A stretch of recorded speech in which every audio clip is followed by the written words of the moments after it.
ये मैंने स्क्रीन पर ही खोल दिया। जी। श्रीमद् भगवद गीता 7th अध्याय। हम्म। हम इसी एक एक करके श्लोक को लेकर चलेंगे। तो प्राइमरली मेरा जो तरीका होता है कोई भी चीज को पढ़ने हम्म। लिखने का, मैं उसमें हम्म। मूल टर्म को आइडेंटिफाई करता हूं। जी। जैसे ये संस्कृत का श्लोक है, इसमें ये श्रीमद् भगवद गीता जो का 7th अध्याय जो है उसको ज्ञान हम्म। विज्ञान योग कहते हैं। जी। ज्ञान विज्ञान योग, इसके हर चैप्टर को योग कहते हैं। श्रीमद् हम्म। भगवद गीता के हर जी। चैप्टर को देखेंगे, उसकी इंडेक्स को देखेंगे, तो आपको हर चैप्टर का जो हेडिंग होगा वो एक प्रकार का योग है। हम्म। अब ये योग जो श्रीमद् भगवद गीता में लिखा हुआ है और रामदेव का योग जो कि आसन के हम्म। ऊपर ही बेस्ड है, हम्म। उसमें जमीन आसमान का डिफरेंस है। जी। तो जब हम plus, multiplication, exponential, logarithm, integration, differentiation, ऐसे करके जब हम 8 स्टेप्स ऑफ मैथमेटिक्स को ध्यान करते हैं, मतलब जी। मैं जब, भाई मेरे को जो वैदिक फिलॉसफी है वो कहती है कि वेदांग जो है उसको जब मैं दर्शन के अंगों से मैप करता हूं, पदार्थ के अंगों से मैप करता हूं, तो ये भी 6 हैं, ये भी 6 हैं, ये भी 6 हैं। 6 + 6 + 6 कितने हो गए? 18। दुर्गा सप्तशती के हम्म। 700 श्लोक, टोटल कितने वो बनते हैं? चैप्टर 18।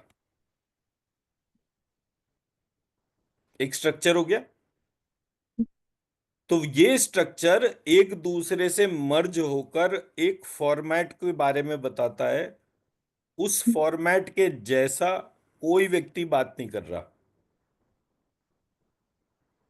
एक ऐसे क्षत्रिय को डिपिक्ट करा जो युद्ध से भाग रहा है, उसकी फ्री विल है युद्ध से भागना,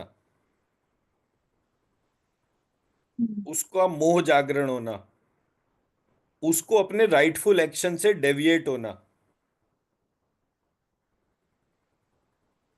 और श्रीमद् भगवत गीता को पढ़ने वाला व्यक्ति मोक्ष को प्राप्त करता है। वो मोक्ष की अंडरस्टैंडिंग क्या है? अब जी। आप एक वॉरियर को इमेजिन करिए, जिस हम्म। वॉरियर को गाइड करने के लिए क्या कहते हैं, श्री कृष्ण स्वयं खड़े हुए हैं। जी। ठीक है। हम्म। जैसे मतलब मैं और मेरे गुरुजी, तो मेरे को कभी हम्म। भी कोई भी मैं गलती कर सकता हूं, बट बिकॉज ऑफ माय गुरुजी मुझे वो थॉट करेक्शन होता रहेगा। हम्म। लेकिन मैंने कोई मेहनत नहीं करी। अब हम्म। अर्जुन को देखते हैं, वो जब पैदा हुआ था तब भी जंगलों में पैदा हुआ था। जब वो 10-12 वर्ष का हुआ तब उसको जो है वो राजमहल में लाया गया। जब वो हम्म। राजमहल में लाए गए तो उसके बाद उनकी शिक्षा दीक्षा शुरू हुई। शिक्षा दीक्षा भी द्रोणाचार्य जैसे एक एक्सपर्ट वॉरियर ने करी। फिर उसके बाद उनको जो है वो द्यूत में पराजित होना पड़ा। तो उनको 14 वर्ष का अज्ञातवास हुआ। तो जीवन के 14 और 14 28 साल अज्ञातवास और इस तरह की सिचुएशन में आए। लेकिन वहां पर वो मल्लिकार्जुन में गए, वहां पर उन्होंने पाशुपत अस्त्र प्राप्त करने के लिए शिव जी के साथ में युद्ध करा, उसको उन्होंने जीता। अपने अज्ञातवास में वो 1 वर्ष के लिए जो है स्वर्ग में गए सशरीर। तो स्वर्ग में इंद्र ने उनको डांस और बाकी सारी म्यूजिक एंड फाइन आर्ट्स के बारे में बताया। ऐसे करके उनकी लाइफ में जो वॉरियरहुड था वो बहुत डीप रूटेड था। अब उस जी। डीप रूटेड वॉरियरहुड में भी उनको hmm. At the time of war इस बात का ध्यान आया कि ये जो पूरा प्रोसेस है मैं इससे इस युद्ध को नहीं कर पाऊंगा। तो हम्म। ये बड़ा हम्म, डाउटफुल सा वो लगता है कि अरे ऐसे कैसे पॉसिबल है, जिस व्यक्ति के साथ में कृष्ण खड़े हों उसको डाउट हम्म, कैसे आ सकता है। बट वहां पर एक एक जगह क्या आया कि जितनी देर कृष्ण अर्जुन को ये पूरा पार्ट बता रहे थे, उस टाइम हम्म, पर डिपिक्शन ये है कि समय रुक गया था। हम्म, जी। तो कृष्ण और अर्जुन का संवाद जो है वो, हम्म, उसको आप ऐसे मान सकते हैं कि जैसे कोई चीज 1 सेकंड में हो गई। हम्म, अब उस जी। 1 सेकंड में क्या क्या हुआ उसका हम्म, डिपिक्शन मानिए इसको। हम्म, युद्ध में खड़े होते ही अरे यार ये तो सारे ही मेरे रिश्तेदार हैं, इनसे मैं युद्ध कैसे करूंगा। दूसरे ही सेकंड अरे आप आ गए युद्ध में तो देखता हूं, मार के ही मरूंगा। हम्म, ये ये एक ट्रांजेक्शन के बीच में चेन ऑफ प्रोसेस कैसे हुआ। तो मैं ये हाँ, कह सकता हूं कि मेरे ब्रेन में जो हम्म, थॉट का सिंक्रोनाइजेशन था वो कैसे था। हम्म, जी। श्रीमद् भगवत गीता उसका एक आंसर हो सकती है। हम्म, मैं जब भी जी। कोई डिसीजन मेकिंग हाँ, करता हूं, मेरी हाँ, डिसीजन मेकिंग में डिवाइन का कितना रोल है ये मुझे नहीं जी। पता। हाँ, आज आप कोई चीज को मैं बोलूं कि मैम जरा इसको स्कैन करके बता दीजिए, आप आंख बंद हम्म, करते हैं, एक अलग चीज दिखती है और उसके हिसाब से बताते हैं। पर क्या डे टू जी। डे में आप हर चीज में ऐसा करते हैं? हम्म, तो हम्म, जो एस्पेक्ट है उसमें हम्म, एक ऐसी विंडो आपने देखी जो आपने उससे पहले कभी नहीं देखी। जी। श्रीमद् भगवत गीता वो प्रयास है कि आपको ये पता चले कि जब भी कभी कोई आप निर्णय लेते हैं, उस हम्म, निर्णय लेने में डिवाइन का कितना बड़ा रोल है। जी। आपको कोई सब्जेक्ट नहीं समझ में आया, आपको कोई सब्जेक्ट हम्म, समझ में आ गया, उस हम्म, ना समझ में आने से समझ में आने के बीच की जर्नी, जी। उसमें कितने सारे इंटरनल इंस्ट्रक्शन हो रहे हैं। मतलब अभी तो आपको देख के लगता है रोजमर्रा की एक्टिविटी में कि आत्मा का कोई रोल नहीं है। पर हम्म, पर अगर कृष्ण रूपी आत्मा, जी। कृष्ण रूपी परमात्मा हम्म, मेरे लंबिकाग्र चक्र में बैठ के मेरे हम्म, शरीर रूपी रथ की समस्त इंद्रियों को अपने नियंत्रण में एक सारथी के जैसे लग रहा है, जी। तो मैं हम्म, अपनी जर्नी को कैसे देखूंगा। हम्म, जी। फिर मेरा एंड ऑब्जेक्टिव क्या है। हम्म, तो पूरी प्रक्रिया में एंड ऑब्जेक्टिव क्या लिखा हुआ है?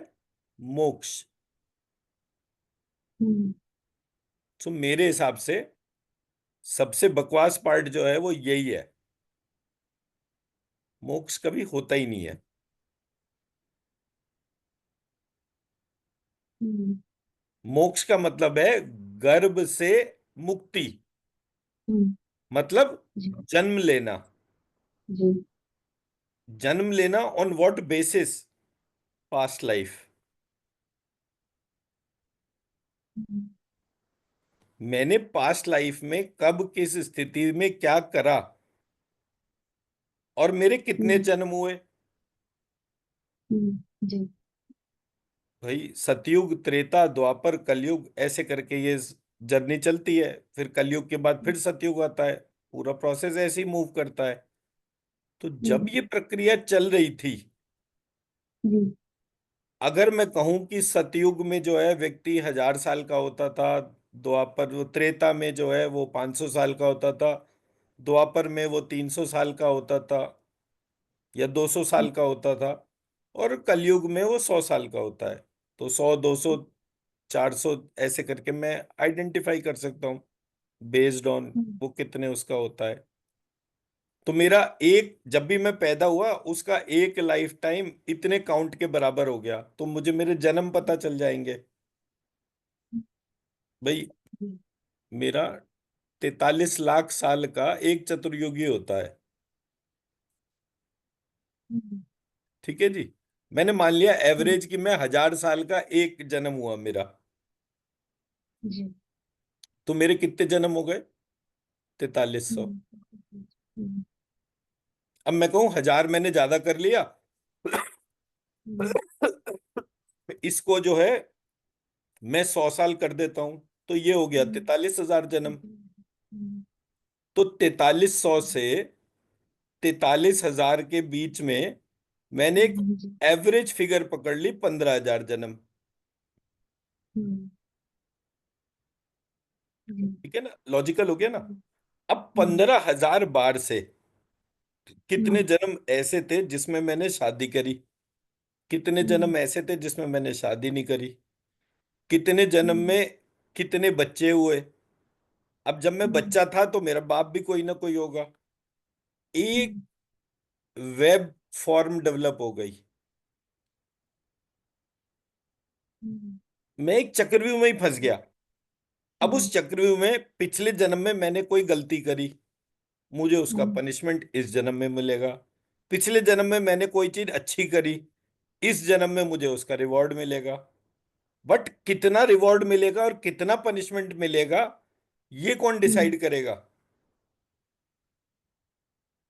हम्म, अर्जुन की बात करते हैं।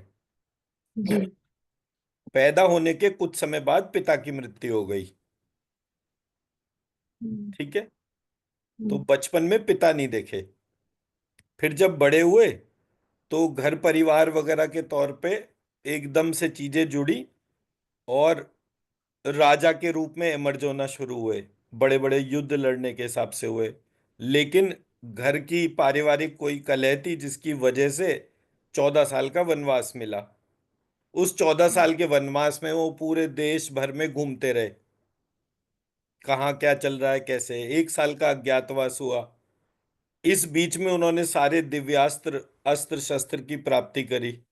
तो अस्त्र शस्त्र की प्राप्ति करना, पूरे देश भर में घूमना, और एक परिपक्व, मतलब कि एक राजा को कैसा होना चाहिए, वो पूरी दुनिया का जो राजा है इंद्र, उसके अंडर में हम्म, 1 साल का उन्होंने क्या हम्म, कहते हैं इंटर्नशिप कर ली। जी, कि कैसे एक बड़े राज्य को ऑर्गेनाइज करना है, उसके एस्पेक्ट को उन्होंने समझा। फिर वो मेन लाइन में आए और एक महाभारत का युद्ध हुआ।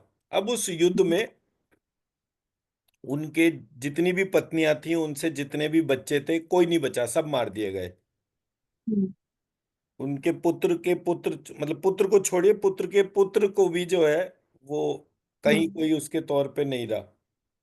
जी, तो जब उन्होंने अपने अभिमन्यु के मृत्यु को देखा, जो हम्म, उनको सबसे ज्यादा प्यारा पुत्र था।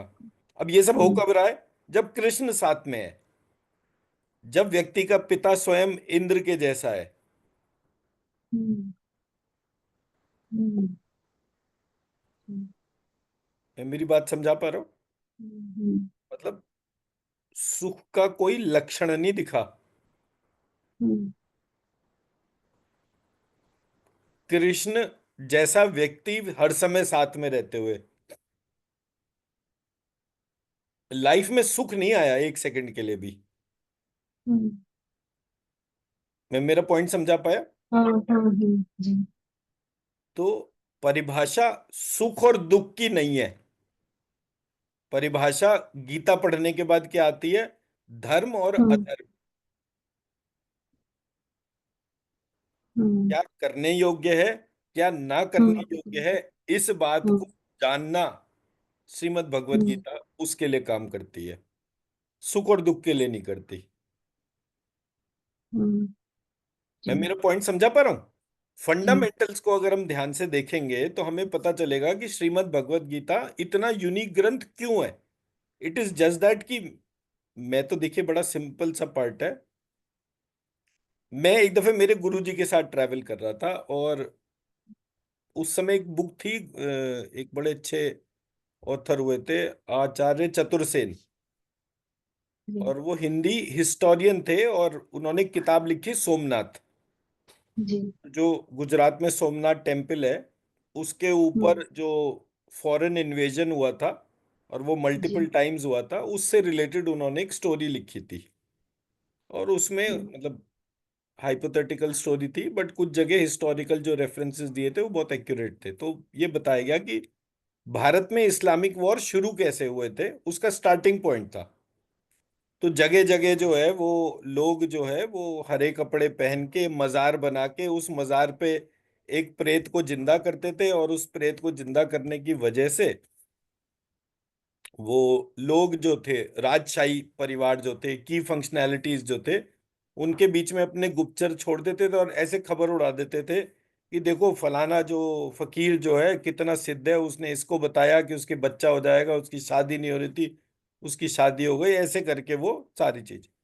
अब जो व्यक्ति वो उस मजार पे जाता था तो वो मजार को हरे रंग का लीप पोत कर वहां पर बैठ जाते थे अलग से कपड़े पहन के, और अपना जैसे कोई फकीर होता है वैसे सर हिलाते थे। अब हिंदुस्तान में फकीर जैसा कॉन्सेप्ट कोई नई चीज नहीं थी, उसकी वेरिएशन जो थी उसको देखकर जो राज परिवार के लोग थे वो वहां पर जाते थे, हम्म, राजा हम्म, मंत्री ऐसे करके, कॉमन हम्म, आदमी नहीं जाता था।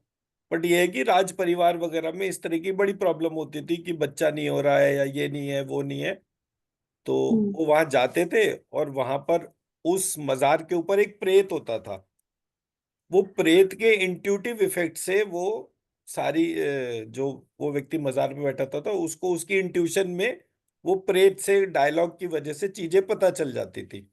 जब वो बोलता था तो उसकी बात सही हो जाती थी। तो ऐसे करके लोगों को मजार पे जाने का ट्रेंड शुरू हुआ, और उसके ट्रेंड में वो प्रेत ही था जो कुछ भी था। ये हो गया रेफरेंस। अब मैं मेरे गुरुजी के साथ 90s में वहां जा रहा था, हरिद्वार, उन्होंने एक आश्रम बनाया था। तो रास्ते में मैंने, और मेरे साथ में एक बिट्टू भी आते, तो उनके बहुत सारे फ्रेंड्स वगैरह भी थे, गड़ी बड़ी गाड़ी में बैठे हुए थे। तो मैंने पूछा, गुरुजी एक बात बताइए, कोई ऐसी पूजा हो कि जिसमें कि मैं जल हाथ में लूं और मजार के ऊपर जल छिड़क दूं तो वो प्रेत मुक्त हो जाए।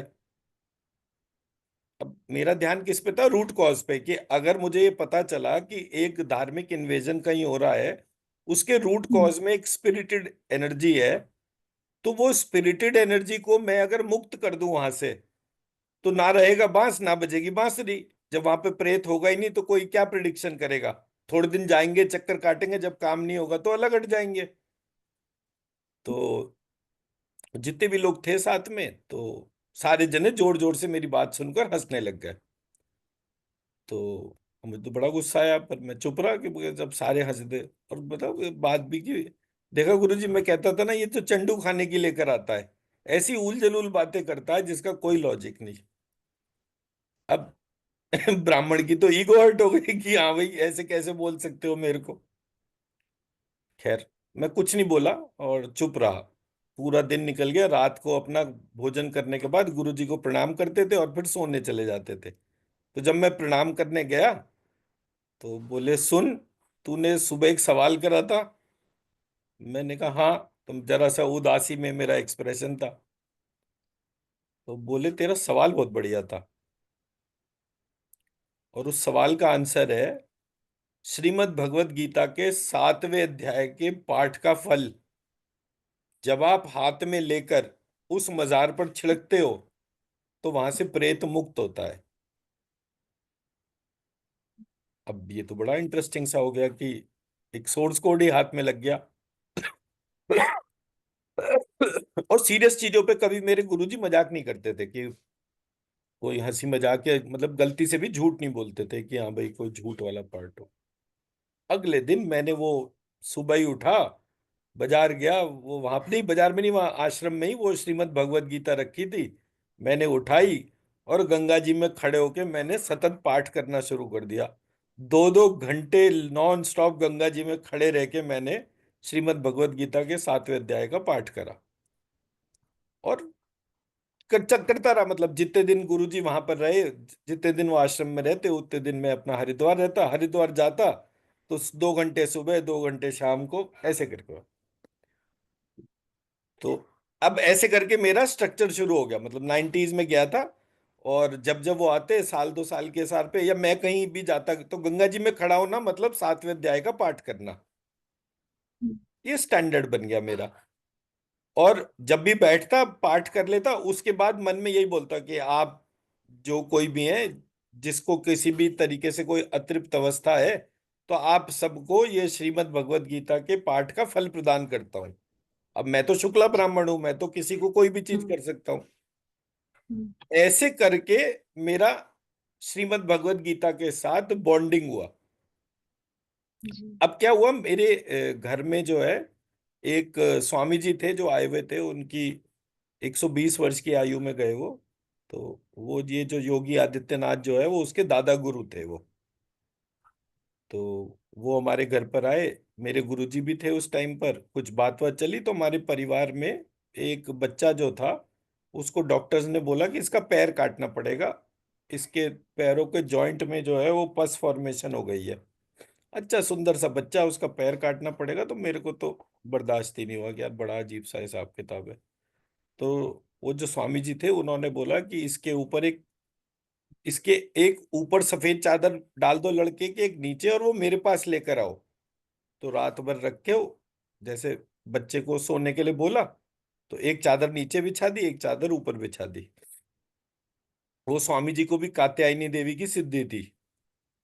तो खैर, तो वो चादर जो है वो अगले दिन सुबह वो चादर जो है थैले में रख के और वो मेरठ आई। और उसके बाद में फिर मेरठ में आने के बाद में वो मेरे फादर जो है वो चादर लेके वो देवबंद में जो स्वामी जी थे उनके पास गए। आराम से सब कुछ था वहां। उन दिनों बस चेंज करनी पड़ती थी, डायरेक्ट बस नहीं थी देवबंद जाने के लिए। तो वो मुजफ्फरनगर की बस में मुजफ्फरनगर पहुंचे, और मुजफ्फरनगर से देवबंद में चेंज ओवर करा। जब चेंज ओवर करा तो पता चला कि वो चादर बस में ही छूट गई। फिर सारा कुछ ऑर्गेनाइज करा, वो जो मुजफ्फरनगर वाली बस थी उसको ढूंढा, सब कुछ मिल गया, लेकिन बस में वो चादर नहीं मिली। जी, ठीक, मिशन फेल हो गया। हम्म, ऐसे करके मुझे पता चला कि स्पिरिटेड एनर्जीज जो हैं वो एग्जिस्ट करती हैं। ठीक है। उसके बाद फिर उसके कुछ टाइम के बाद अब बोले क्या कर सकते हैं, दोबारा देखेंगे, दोबारा करेंगे। बोले नहीं, अभी वो स्वामी जी बोले अभी सही समय नहीं है, जब समय आएगा तब की तब देखेंगे।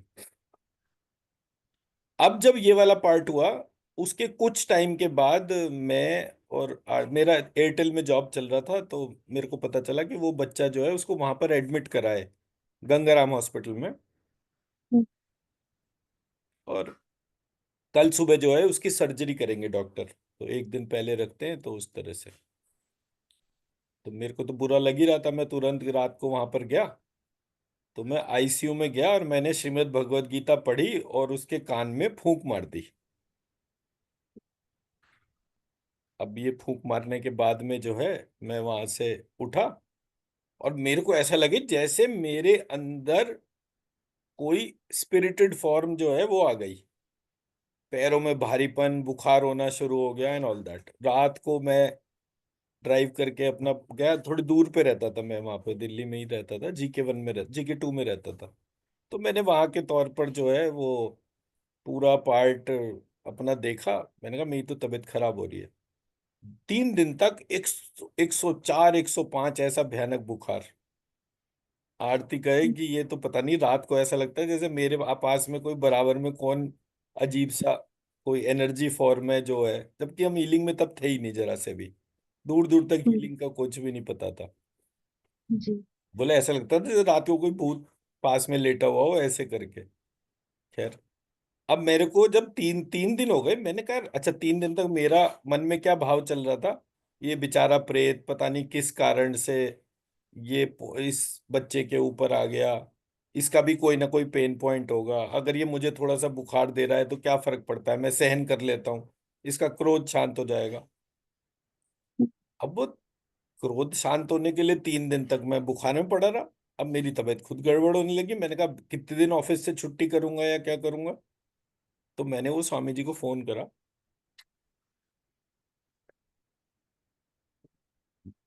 तो स्वामी जी कहते हैं बेटा, सांप पकड़ने का मंत्र नहीं पता और बिल में हाथ डाल दिया। मैंने कहा अब स्वामी जी जो हो गया सो हो गया, अब आप ये बताओ करना क्या है। बोले तू आजा मेरे पास देवबंद में, करता हूँ तेरा इलाज। अच्छा जी। मैं आरती हम गाड़ी में बैठे और तुरंत जो है वहां चले गए देवबंद। मैं आरती नंदी अनिरुद्ध चारों जने थे और हम जो है देवबंद चले गए। देवबंद में जाके अब बीच में तो यही यहाँ तक हुआ कि वो रास्ता ही भटक जाऊं, क्योंकि मेरे जैसा आदमी हम्म। हर समय गाड़ी चलाए, कभी इधर गलती कर जाऊं, कभी मतलब दिल्ली से देवबंद वाली सड़क पे ही ना कनेक्ट हो पाऊं, कभी ईस्ट में मुड़ हम्म। जाऊं, कभी वेस्ट में मुड़ जाऊं, लेकिन जाना मुझे नॉर्थ की तरफ था, नॉर्थ में नहीं जा पा रहा था। हम्म। मैं सड़क किनारे खड़ा हुआ, पहले तसल्ली से खूब गालियां निकाली, और फिर उसके बाद जब चला तो फिर रास्ते में कोई ब्लॉकेज नहीं आया। अब फिर मैं वहां पर देवबंद पहुंच गया। देवबंद पहुंच गया, स्वामी जी ने किसी को आवाज लगाई, बोले, वो वहां पर क्या था, एक शमशान घाट था। तो वो शमशान हम्म। घाट के पास में एक बरगद का या पीपल का पेड़ था, उसके नीचे एक हवन कुंड बना हुआ था। उस हवन कुंड में वो धुनी, जैसे साधु हवन वगैरह करते हैं, वो उसी जगह वो जागृत रहता था। तो खैर उन्होंने वहां ले जाकर मेरे को जो है राई और सरसों वरसों पता नहीं क्या क्या चीजें थी, उससे हवन करा के, और वो मेरा झाड़ा कर दिया एक तरीके से, ऐसे मानो, और वो चीज चली गई। तो मैंने स्वामी जी से पूछा, मैंने कहा स्वामी जी एक बात बताइए। बोले बेटा जी, उन्होंने फिर से बोला कि बेटा जी, मंत्र, सांप पकड़ने का मंत्र नहीं पता और बिल में हाथ डाल दिया। मैं कहा जी वो तो ठीक है, गलती कहाँ है वो बताओ। हम्म। बोलो देखो, तुम्हारे करने से वो प्रेत हट गया, उसको छोड़ दिया, तो इसका मतलब कि तुम्हारा मंत्र तो सॉलिड था, मंत्र में प्रॉब्लम नहीं थी। तुमने जितनी क्वांटिटी बोली वो गलत थी। तुम्हें करना क्या चाहिए था कि अगर वो बच्चे का प्रेत का वाला मंत्र तुमने जो बोला वो उसके कान में फूंका, तो एक बार उसके कान में फूंकते, एक बार अपने कान में फूंकते, और एक बार उस प्रेत के निमित्त मतलब उस एनवायरनमेंट में फूंकते, तो वो हम्म। चीज उसमें से तुम्हारे में आ गई, वो एनवायरनमेंट में जाके डाइल्यूट हो जाती। जी। देखो एक एक्सपेरिमेंट से अगर ये पता चल गया कि एक मंत्र कितना पावरफुल होता है, तो हम्म। काम तो हो गया। बोले हाँ, जी। मंत्र तो पावरफुल तक करा गया था। तो मैंने बताया कि मैंने श्रीमद् भगवत गीता के 7वें अध्याय का पाठ पढ़ा था, जी। और पढ़ के उस बच्चे को कान में सुनाया था। तो देखो जी, ये तो प्रैक्टिकल था मेरा। और हम्म। मैं हीलिंग में आस पास भी नहीं था कि मैं कहूँ, मुझे भविष्य में भी कभी इस बात की उम्मीद नहीं थी कि मैं हीलिंग करूंगा। अब जब ये जी। प्रक्रिया पूरी हो गई, वो बच्चा जो है उसके साथ क्या हुआ, अब वो भी इंपॉर्टेंट है। जिस बच्चे का पैर एम्प्यूट होना था, उसका पैर ही नहीं एम्प्यूट हुआ। डॉक्टर्स को जब वो सुबह सर्जरी करने लगे तो उनको पता चला कि इसका जो लिगामेंट और उसका जो तौर पर जो है, उसको हल्का हम्म। सा काटेंगे तो शायद ये प्रॉब्लम ठीक हो जाए। तो उन्होंने कहा पूरा पैर नहीं काटते, एक काम करते हैं, हल्का सा ये जो बीच का गैप है इसको देख लेते हैं, इसमें कुछ अगर हो जाएगा तो हो सकता है दोबारा इसको प्रॉब्लम ना आए कुछ भी इस तरीके की। तो इंस्टेड ऑफ पूरा पैर काटने के, आई थिंक उसका आधा या 1 सेंटीमीटर जो है उन्होंने हिस्सा काटा था। जी। फर्क सिर्फ ये हो गया कि उसके बाद वो हल्का सा लंगड़ा के चलता था, बिकॉज दोनों पैरों में 1 इंच का गैप हो गया था, तो वो जितना जूतों से न्यूट्रलाइज हो सकता था वो उतना हो गया, बट उसका पूरा पार्ट ठीक हो गया था। तो उस बच्चे की तबीयत का भी पार्ट पूरा हो गया। हम्म। मेरे को थोड़ी देर के लिए कष्ट हुआ, दैट इज नॉट इम्पोर्टेंट, एक पूरी प्रक्रिया खुल गई उस दिन। और प्रक्रिया हम्म। क्यों खुली? क्योंकि मैंने इस बात की इच्छा करी थी कि ये सारे प्रेतों की मुक्ति होनी चाहिए। हम्म। जी। वो दिन है और आज का दिन है। नारायण बलि मुझे पता चली सिर्फ उस प्रक्रिया की वजह से। तो नारायण बलि में कोई भी व्यक्ति कितना भी कैसा भी अतृप्त अवस्था में हो, घर परिवार के कैसे भी फैमिली कर्स हो, वो सबसे वो मुक्ति होती है। हम्म। हर एक व्यक्ति को नारायण बलि जरूर करवानी चाहिए अपने घर परिवार की बाय डिफॉल्ट। फिर हम्म। जब जब साल में पितृपक्ष आता था, मैं हम्म। एक दिन बैठकर जितने भी ज्ञात अज्ञात पितृ अवस्था में कोई भी प्रेत अवस्था में भटक रहा है हम्म। उसके निमित्त पिंडदान करता था। और पिंडदान से पहले जो है 5 पाठ 7वें अध्याय के करके उसका फल सबको दे देता था। हम्म। अब इसको आप ऐसे समझ सकते हो कि एक बार क्या हुआ, जब सलमान खान जेल में गया था ना, हम्म। तो उस टाइम पर जब वो जेल में गया तो उसे पता चला कि जेल में बहुत सारे कैदी ऐसे हैं जिसको किसी के 500 रुपये पेंडिंग रह गए तो उसे उतने टाइम एक्स्ट्रा जेल में रहना था, क्योंकि घर परिवार के कोई व्यक्ति ने पैसा नहीं दिया और जेल में पैसा कमा नहीं सकते थे। तो ऐसे करके मतलब कोई 4 महीने से फालतू जेल में पड़ा हुआ है, कोई 4 साल से पड़ा हुआ है, क्योंकि उनके पैसे उतने थे नहीं जितना सरकार ने जुर्माना लगाया था, और उन्हें उतना टाइम जेल में रहना पड़ता। तो सलमान खान ने कहा भाई यूपी की किसी भी जेल में कहीं भी कोई भी फाइनेंशियल कोई पार्ट से रह गया है, तो मैं उसको जो है उसका सारा पैसा मैं दूंगा। अब जब सलमान खान ने ये वाला पार्ट करा तो मैंने कहा यार ये तो पक्की बात है कि अगर ऐसी स्थिति है तो कार्मिक साइकिल की वजह से कितने प्रेत ऐसी भटक रहे होंगे कि जिनको छोटा सा पाठ का फल चाहिए होगा, किसी की कोई थोड़ी बहुत ऊर्जा चाहिए होगी। जी।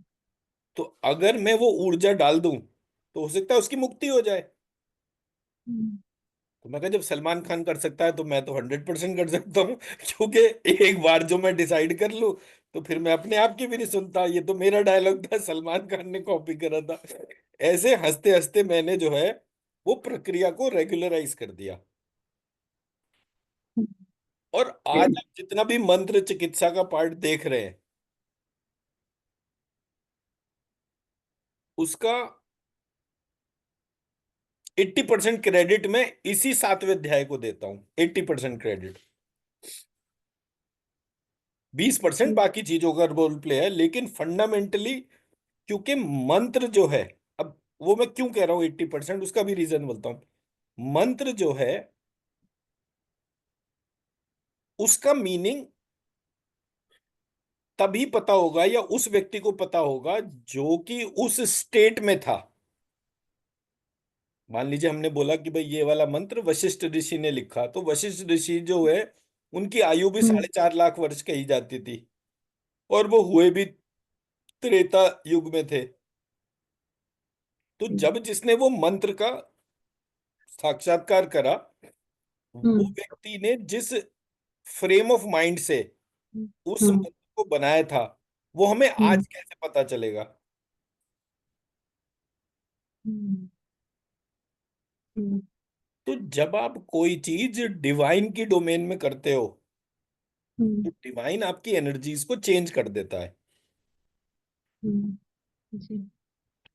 तो मैंने क्योंकि ये 7वें अध्याय का पाठ का फल सबको प्रदान करता रहा, इरिस्पेक्टिव, मतलब ये नहीं कि हम्म। मैं 2 घंटे खड़ा हुआ तो मैं अपनी अपनी फाइनेंशियल वेल्थ हम्म। के लिए या अपने लिए कोई चीज मांगू, अपने लिए नहीं मांगी एक बार भी, जी। जो कोई भी भटक रहा है उसके लिए। हम्म। तो जब लगातार कोई चीज करी जाती है उसके बाद कोई चीज होती है। हम्म। जी। तो ऐसे करके ये 7वां अध्याय, और 7वां अध्याय मैंने अच्छी बार पढ़ा है, मतलब 1000 2000 बार तो पढ़ ही लिया होगा मरी गिरी स्थिति में अगर बोल लूं तो। जी। और ये नहीं कि पूरी गीता पढ़ी, पूरी गीता भी पढ़ी है लेकिन 1000 बार नहीं पढ़ी, 7वां अध्याय जरूर 1000 2000 बार पढ़ा होगा। हम्म। जी। और ऑन ऑल इंपॉर्टेंट ओकेजन जैसे गंगा स्नान पे जाना या बाकी कुछ, हम्म। हमेशा मैं श्रीमद् भगवत गीता कैरी करता था। याद तो मुझे आज तक नहीं हुआ ये, बट अगर कोई साथ हम्म। में बोले तो मुझे श्लोक सारे याद रहते हैं। मुझे पता नहीं क्यों, क्या वो है कि मुझे चीजें याद नहीं रहती, तो ऐसे करके ये पाठ हुआ था। तो ये हो गया इसके पाठ का प्रभाव। जी। तो प्रैक्टिकली जब हम चीजों को देखते हैं तो जो एक तरीके का फैमिली कर्स होता है, हम्म। अब बहुत सारे ऐसे परिवार देखेंगे जिनमें कि कभी कोई व्यक्ति फाइनेंशियली वेल ऑफ हुआ ही नहीं। अगर कोई वेल ऑफ हुआ, वो हम्म। व्यक्ति वो था जो परिवार छोड़कर चला गया था। हम्म। जैसे जी। आप एक, हम्म। जितने भी लोग जो विदेश में जाते हैं वो जी। बाद में बहुत रिच हो जाते हैं, हम्म। लेकिन जिस परिवार को वो छोड़ के आते हैं वो पुअर ही रहता है। हम्म। तो मतलब एक व्यक्ति ने एक परिवार को छोड़ा, विदेश में चला गया, तो उनकी जो प्लेनेटरी पोजीशन होती है वो इस तरह से होती है कि उनको विदेश जाने पर ही धन लाभ होता है। अगर वो गलती से भी घर वापस आ जाए तो फिर से उनकी जी। फाइनेंशियल प्रॉस्पेरिटी खत्म हो जाती है। तो इसका मतलब घर में कोई चीज ऐसी है जो जी। फाइनेंशियल प्रॉस्पेरिटी को रोक रही है। हम्म। अब जब आप ग्रेविटेशनल फोर्स को देखते हैं तो वो आपको नीचे खींचता है, जब आप हम्म। गरुड़ फोर्स को देखते हैं तो वो आपको ऊपर लेकर जाता है। कोई है हम्म। जो ना ऊपर जाने दे रहा ना नीचे जाने दे रहा। हम्म। ऐसे करके जी। आपको डिविनिटी का पता चलता है। तो मैंने कहा ये परिवार ग्रो क्यों नहीं कर पा रहे? हम्म। जितने भी परिवार जो अपने घर में रह रहे हैं, उनकी फाइनेंशियल प्रॉस्पेरिटी नहीं हो रही, तो क्यों नहीं हो रही? कोई तो है जो उनको रोज नीचे खींच रहा है। हम्म। तो एक होता है ऋण, एक होता है सत, ऐसे करके उसको मानते हैं कि भाई आपके जो हम्म। भी पास्ट लाइफ बैलेंसेस हैं, जब तक आप उनको क्लियर नहीं करोगे तब तक आप आगे नहीं बढ़ोगे। हम्म।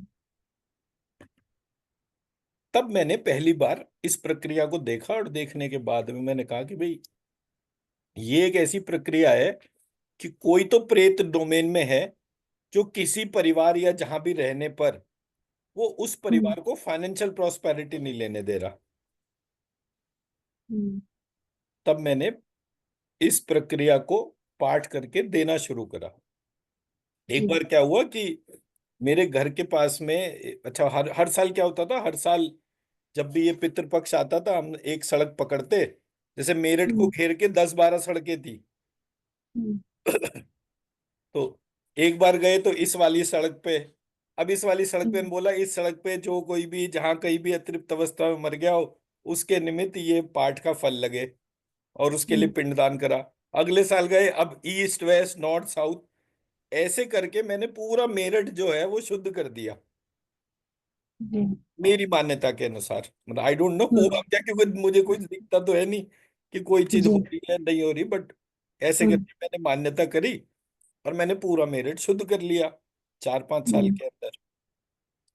फिर मैंने कहा इतनी दूर दूर कौन जाए, यहीं घर के आसपास कोई बरगद पीपल का पेड़ देखते हैं, वहां बैठ के कर लेते हैं। हम कोई तांत्रिक तो है नहीं कि हम कोई उल्टा सीधा काम कर रहे हैं। श्रीमद् भगवत गीता है वो पढ़ रहे हैं। तो मैं एक बार गया, और ये प्रक्रिया पढ़ते करते करते मुझे 10-12 साल हो गए थे। तो एक बार मैं गया, एक जगह बैठा हुआ था, वहां पुराना, मतलब बरगद का पेड़ था, ऐसा मान लीजिए आप कम से कम 200-500 साल पुराना पेड़ होगा। तो मैं पंडित जी को, अच्छा, मैं कोई काम खुद नहीं करता, एक पंडित जी हैं वो साथ में चलते हैं। वो जो नारायण बलि के फोटो वगैरह भी देखे होंगे, वो उसमें एक पंडित, जी।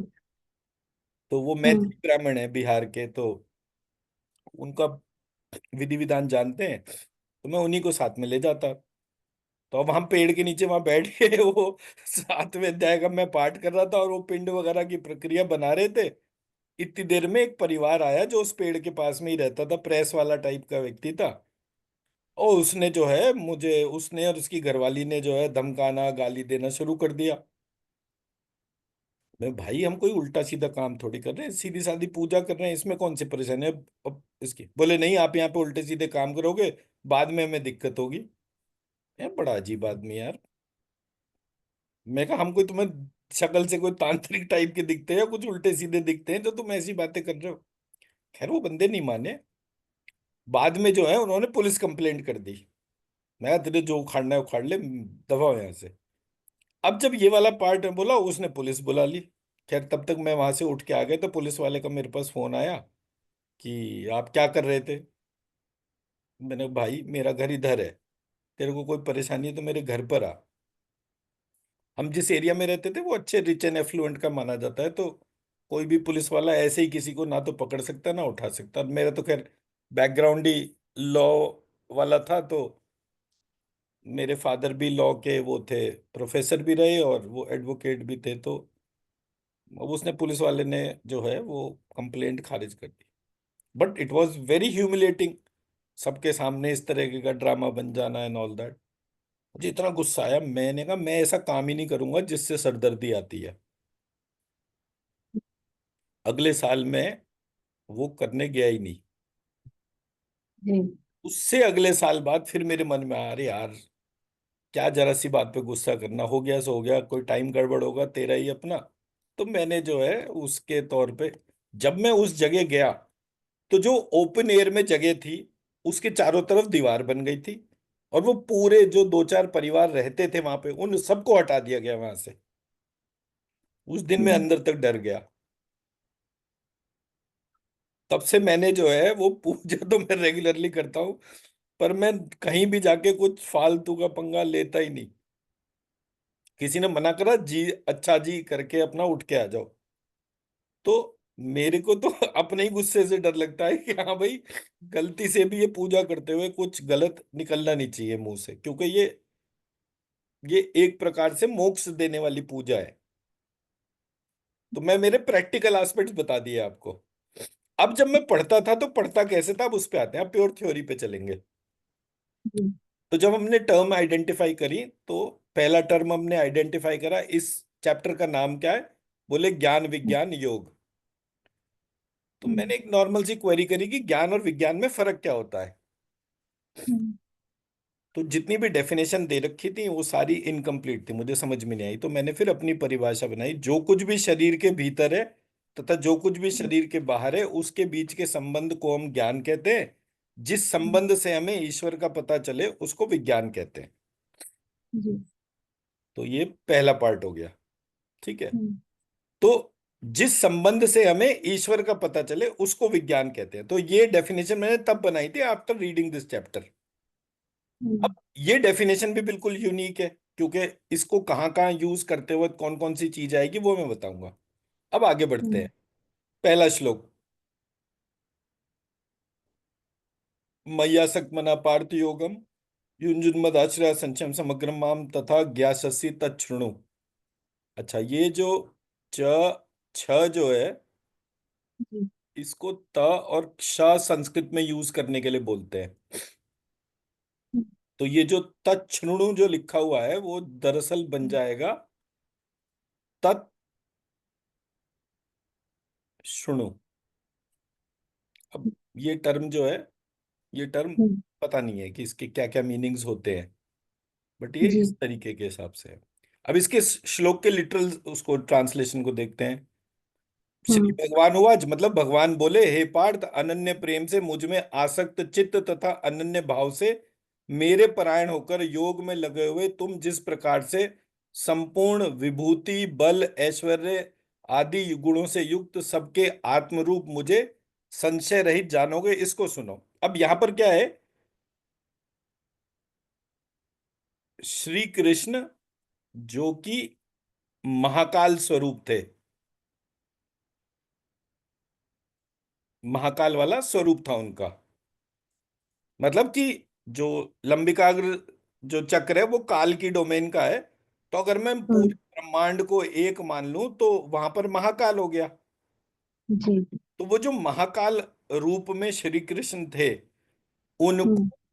अब मेरे योग लगे, तुम जिस प्रकार संपूर्ण विभूति बल ऐश्वर्य गुणों से युक्त सबके आत्म रूप मुझको हम्म। संशय रहित होकर जानो, मतलब महाकाल को जानने का ये एक बड़ा अच्छा प्रयास है। तो मेरे को इस पाठ को पढ़ने की वजह से महाकाल हम्म। रूप लंबिका अग्र चक्र पता चला, जो किसी को नहीं पता। लिखा है लेकिन पता हम्म। किसी को नहीं। तो ये इसके डायरेक्ट इन्फ्रेंसेस हैं जो आप you can make it out कि हाँ, एक एक श्लोक में क्या क्या चीजों हम्म। का एस्पेक्ट है। और मेरा जी। मतलब महाकाल का या श्री कृष्ण का जो एक ऐसा स्वरूप जो डाउट फ्री है, हम्म। उसमें कोई डाउट नहीं है, कोई एस्पेक्ट नहीं है कि जिससे कि आपको जरा सा भी ध्यान। वो क्यों है, कैसे है? आगे बढ़ते हैं। ज्ञानम तेहम सविज्ञानमिदम वक्ष्यामि शेषता। मैं तुम्हारे लिए इस विज्ञान सहित तत्व ज्ञान को संपूर्णतया कहूंगा, जिसको जानकर संसार में फिर और कुछ भी जानने योग्य शेष नहीं रह जाता। इसका क्या मतलब? हम्म। एक साधे सब सधे। हम्म। अब आप मेरे को जो है जब कभी देखते हैं तो आप कहते हैं कि यार ये बंदा जो है किसी भी सब्जेक्ट पे बात कर लेता है। इसलिए नहीं कर पाता मैं कि मेरे को कोई स्पेशल एबिलिटी है। मैंने ये पाठ इतनी बार करा है श्रीमद् भगवत हम्म। गीता के 7वें अध्याय का, कि इस पाठ को हम्म। करने के बाद ज्ञान और विज्ञान, जी। जी। मतलब हर चीज से रिलेशनशिप होना, हम्म। इसका बेस क्या था? एक ईश्वर।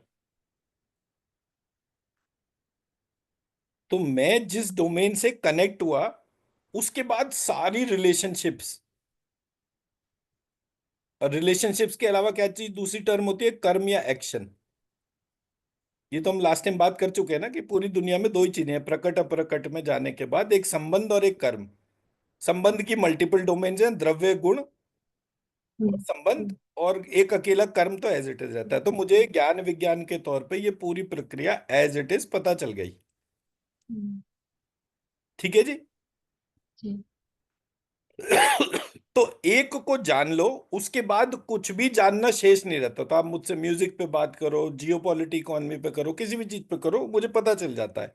क्यों पता चल हम्म। जाता है? बिकॉज ये इस श्लोक का अर्थ यही है। तो जो किताब में लिखा हुआ है वो हम्म। एज इट इज उसी तरह से होता जाता है।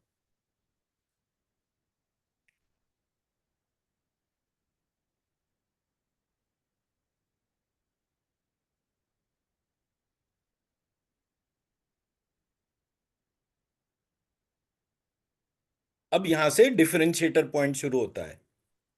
डिफरेंशिएटर इन द सेंस, हजारों मनुष्य में कोई एक मेरी प्राप्ति के लिए यत्न करता है। मनुष्याणाम सहस्त्रेषु कश्चिद् यति सिद्धे यत्तामपि सिद्धानाम कश्चिन माम वेति तत्वता। हजारों हम्म। मनुष्यों में से कोई एक मेरी प्राप्ति के लिए यत्न करता है। उन यत्न करने वाले योगियों में भी कोई एक मेरे परायण होकर मुझको तत्व से अर्थात यथार्थ रूप से जानता है। अब यहां से बन गई सेल्स फनल। 800 करोड़ लोग हैं पृथ्वी के ऊपर। इन हम्म। 800 करोड़ों में से कितने लोग हैं जो ईश्वर प्राप्ति के बारे में सोचते हैं? तो 2% लोग मान लीजिए, 16 करोड़ लोग ईश्वर प्राप्ति के बारे में सोचेंगे, बाकी तो कोई सोचेगा ही नहीं। अब ये जो 16 करोड़ लोग हैं, इन 16 करोड़ में भी 2% लोग यानी 32 लाख लोग ऐसे होंगे जो कि इस बात को जानते हैं कि ईश्वर का स्वरूप किस तरीके का है। क्योंकि हिंदू, मुस्लिम, सिख, ईसाई ऐसे करके हर एक व्यक्ति जो है उसकी एक स्पिरिचुअल जर्नी है। इट डजेंट मैटर कि आप हिंदू धर्म में पैदा हुए हो या नहीं पैदा हुए, हम्म। जी। बट हर जगह एक स्वरूप आदमी को अपने हम्म। अंदर से पता चलता है। बिकॉज आत्मा तो सबके अंदर है, तो जिस चीज के भी अंदर आत्मा है जो डिवाइन से कनेक्टेड है उसके अंदर ट्रांसफॉर्मेशन शुरू हो जाते हैं। तो ये 32 लाख लोगों का यूनिवर्स है एक तरीके से, जो इस प्रोसेस में एक्चुअल कहानी में कनेक्टेड है। Irrespective hmm. ऑफ कि वो बुद्धिज्म में पैदा हुए, जुडाइज्म में पैदा हुए, यही लोग कोर रूप से हर टाइम ट्रांसफॉर्मेशन लेके आते हैं। मतलब जब बहुत हम्म। ज्यादा आसुरी शक्ति बढ़ जाती है तो सुर वाली हम्म। शक्तियां जागृत हो जाती है। जब बहुत सारी सुर वाली शक्तियां होती है तो आसुरी शक्तियां जो है वो जागृत हो जाती है। ऐसे करके एक बैलेंस जो है समुद्र मंथन हम्म। के जैसा वो चलता रहता है। तो यहां पर उन्होंने हम्म। बताया कि भाई ये जितने भी लोग हैं इनमें से बहुत लिमिटेड लोग हैं जिनको कि मेरा यथार्थ रूप पता है। हम्म। अब ये हम्म। मेरे लिए पॉइंट ऑफ कंटेंशन आ गया कि भाई ऐसा क्या कारण है कि ईश्वर जैसी हम्म। चीज जो सबके भीतर मौजूद है उसमें जी। से किसी को यथार्थ रूप पता चल रहा है। वो रेयर हम्म। है। मतलब 800 करोड़ में अगर 32 लाख लोग बैठे हम्म। तो इट इज ए रेयर जी। प्रोसेस। हम्म। अब वो 32 लाख भी आप पूरे देश दुनिया में बांट दो जी। तो हम्म। वो बट गए। ऐसे करके मैंने कहा कुछ ना कुछ तो गड़बड़ है। क्योंकि जब जिस चीज का ईश्वर के पास ही कोई वो नहीं है सॉल्यूशन, तो हम कैसे उसको देखेंगे? तो हम्म। यहां से फिर स्ट्रक्चरिंग आई। भूमि रापो अनलो वायु खम मनोबुद्धि रेवचा अहंकार इत्यम में भिन्ना प्रकृति रष्टदा। ख जो है वो प्राइमरीली मैं श या श के तरीके से प्रयोग करता हूं। तो अब इस श्लोक को फिर से देखेंगे। पृथ्वी, वायु, आकाश, मन, बुद्धि और अहंकार भी, इस प्रकार ये 8 प्रकार से विभाजित मेरी प्रकृति है। यह 8 प्रकार से भेद वाली। अब 8 + 1 तभी तो 9 बना। जी। हम्म। तो मैंने अपने सारे चक्रा और हम्म। जो एक चक्रा जो इसमें नहीं लिखा होता वो ईश्वर के तौर पर हो गया। हम्म। ऐसे करके मुझे ये प्रक्रिया पता चली कि ये 8 हम्म। योग और एक छठा ईश्वर। तो ये 8 प्रकार के भेदों वाली तो अपरा अर्थात मेरी जड़ प्रकृति है।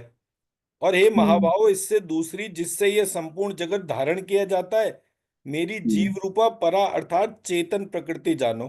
तो ऑब्वियसली हम्म, म श, श हम्म, त ल ह य र व। तो ये एक हम्म, दो तीन चार पाँच छः सात आठ और नौ। जी, तो ये आठ और नौ इंडिविजुअली और अ, हम्म, इन्हीं के बाइफरगेशन की, मतलब बोथ पेरेंट्स या सिंगल पेरेंट, ये सारे के सारे। हम्म, जब तक मेरे को हम्म, करेक्ट पार्ट नहीं पता चलता तब तक मेरी बुद्धि भटकी रहती है। हम्म, ठीक है, जी, तो ये स्ट्रक्चरिंग आइडेंटिफाई होनी शुरू हो गई कि ये पूरी कहानी हम्म, चल कैसे रही है। जी, आगे बढ़ते हैं।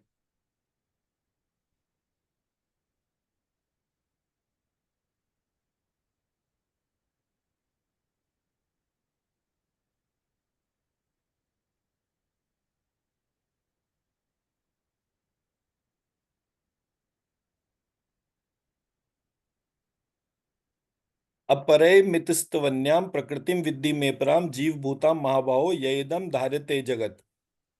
मतलब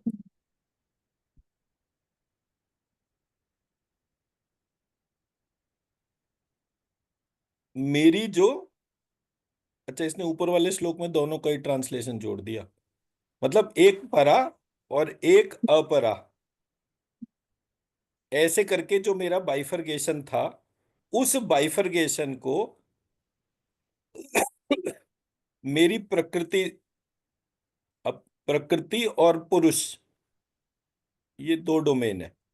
श्रीमद् भगवत गीता में पुरुष रूप का डिस्क्रिप्शन है हर जगह, प्रकृति रूप का नहीं है। हम्म, प्रकृति रूप को एक तरीके से जड़ कह दिया इन्होंने। पुरुष हम्म, रूप जो है उसको ही ईश्वर और उसका बोला। तो मतलब ये एम्बिगिटीज होती हैं, जब भी आप कोई टेक्स्ट पढ़ेंगे यू शुड बी जी, एबल टू आइडेंटिफाई कि एम्बिगिटी कहाँ पर है। जब आप दुर्गा सप्तशती पढ़ेंगे तो वहां पे पुरुष रूप जो है उसको जड़ कह दिया, हम्म, स्त्री स्वरूप जो है वो है। तो जब मैंने ऐसे हम्म, एम्बिगिटीज देखी तो मेरे को समझ में आया कि अकेला पुरुष या अकेली स्त्री ये जड़ हम्म, बुद्धि है। हम्म, इंपॉर्टेंट हम्म, पार्ट क्या है? श और क्ष का कॉम्बिनेशन, पेरेंट फॉर्म। हम्म, तो जड़ता को भी आइडेंटिफाई कर पाना वो एक डिवाइन टास्क हो गया। मतलब जो व्यक्ति शादी नहीं करता, हम्म, परिवार नहीं बनाता, वो हम्म, व्यक्ति पूरे प्रोसेस में is not providing a complete solution. क्यों?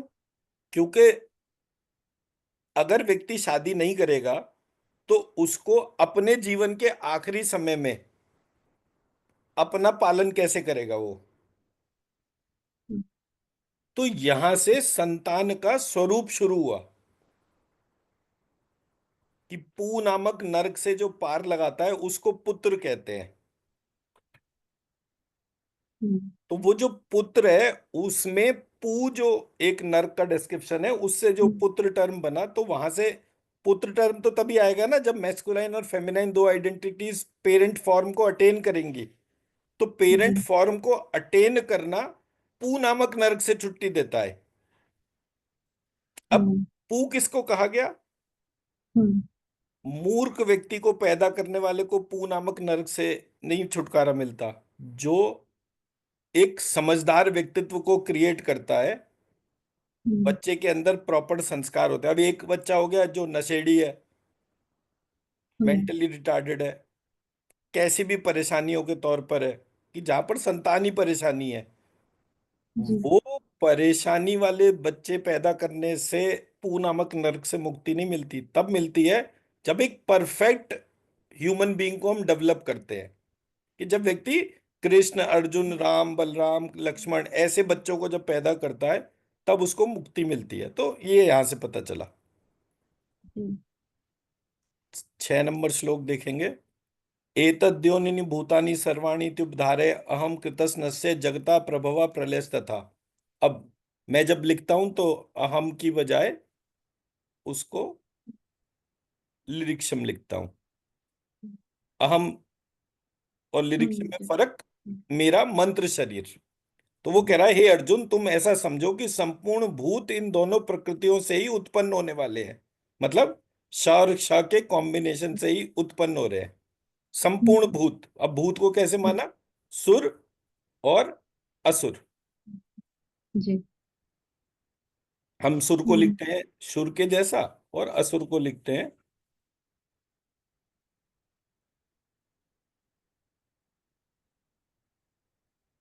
हम्म, तो ये सुर और असुर की फॉर्मेशन हो गई। तो जी। तुम ऐसा समझो कि संपूर्ण भूत इन दोनों प्रकृतियों से ही उत्पन्न होने वाले हैं, और मैं संपूर्ण जगत का प्रभव तथा प्रलय हूं।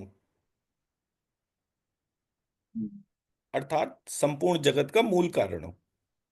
जी। ठीक है जी। तो मेरा हम्म, जो मंत्र शरीर है, उससे ही सब कुछ उत्पन्न हो रहा है, उससे ही सुर है। सुर हम किसको कहते हैं? 25।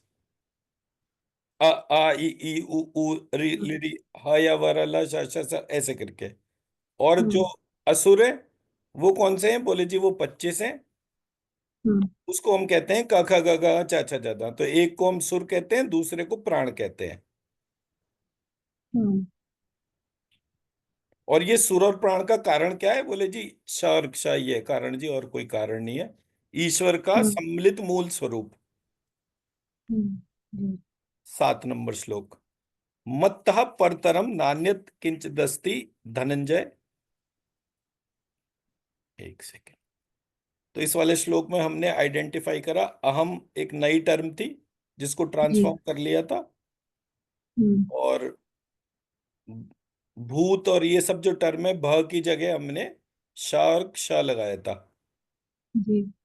इसका सम्मिलित स्वरूप। तो ऐसे करके ये श्लोक का एनर्जी चेंज हो जाता है। स की जगह हम्म, हमने श को यूज करा था, ख की जगह हमने क्ष को यूज करा, कहीं कहीं कहीं कहीं श हम्म, के जैसा करा। तो ऐसे करके वो हम्म, अलग अलग मीनिंग का बेस निकल कर आना शुरू हो गया था।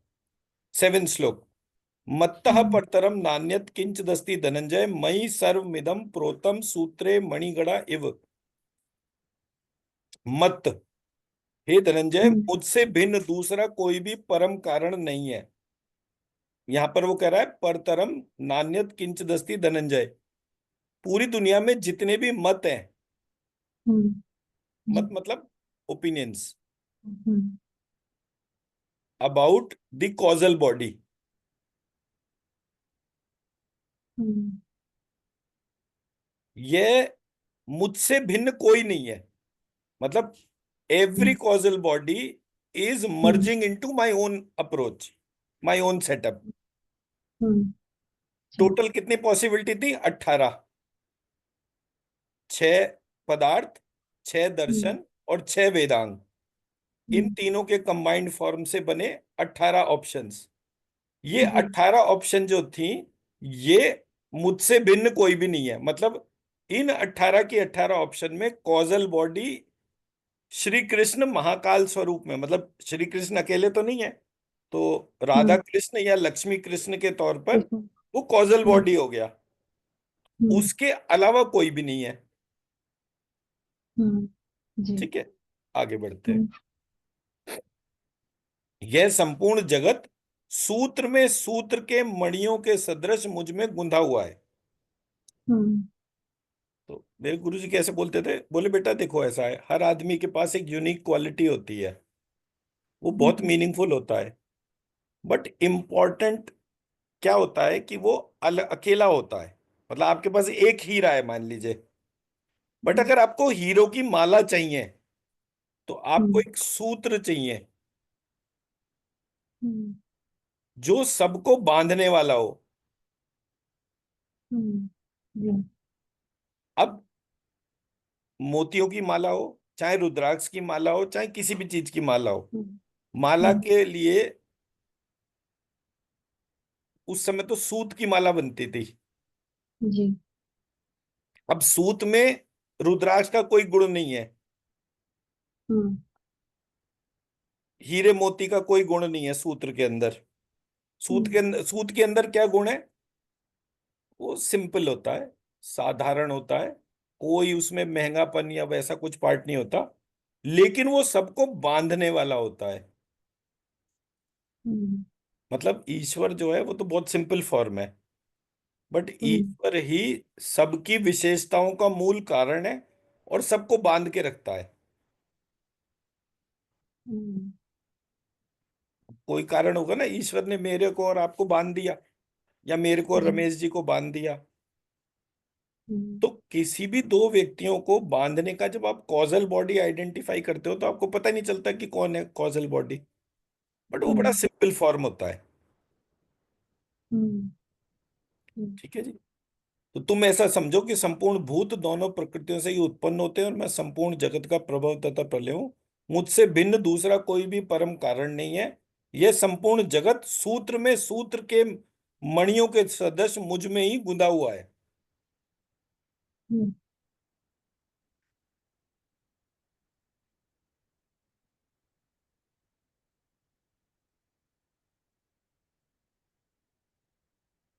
अब यहां से उन्होंने जो गुंधा हुआ है और अपनी क्वालिटीज हम्म। हैं उसको बताना शुरू करा।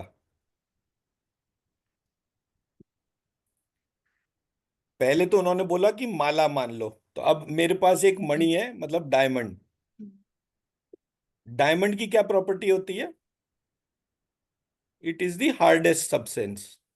हम्म। तो उसकी जो प्रॉपर्टी है, हम्म। उस प्रॉपर्टी की जो कॉजल फॉर्म है वो ईश्वर स्वयं है।